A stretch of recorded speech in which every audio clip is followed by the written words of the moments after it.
સ્ત્રી હોય after breakup એનો કેવો અનુભવ હોય? યસ. તો સ્ત્રી છે એ બ્રેકઅપ પછી છે ને, જો કે એ બ્રેકઅપમાં બહુ ઓછું માને છે. મોડર્ન સ્ત્રીઓ માને છે, જે રિયલ જે પ્રેમ કરે છે એને વિરહ હોય, અને એ વિરહમાં છે ને એને બહુ તડપ હોય. એટલે એક એવું પાત્ર એને મળે કે જે એને દગો આપે છે. એને એને આવું વિશ્વાસ એનો તોડે છે અને એની સાથે આવું વર્તન કરે છે ખરાબ. તો એ સ્ત્રી કોઈ બીજા ઉપર વિશ્વાસ નહીં કરે. અને જો એ બીજા ઉપર વિશ્વાસ કરે છે, તો એની પાછળ એક સ્વાર્થ છે. પહેલા વ્યક્તિત્વને ભૂલાવવા માટે, કાં તો કંઈક એવી વાતો હશે એની અંદર જે કોઈકને કહેવી હશે. તો એ માટે કોઈની સાથે સંબંધ રાખતી હોય. એ પ્રેમમાં તો બીજી વાર નહીં આવે. બહુ પરીક્ષાઓ લેશે જોજો. બીજી વાર એ કોઈની સાથે વાત કરતી હશે તો.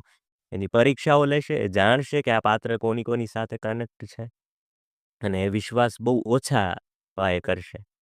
એટલે આ વસ્તુ હોય છે. એ બહુ એકલી પીડાતી હોય છે. જ્યારે પુરુષ એવું જ હોય, એકલું પીડાતો હોય.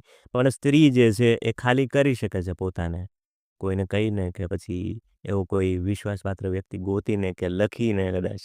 અને પુરુષો બહુ ઓછા છે જે લખી ટ્રસ્ટ શકે નથી છે, કરી એ શકતા. નથી કરી શકતા. યસ, એટલે વ્યસન તરફ દોરાતા હોય છે.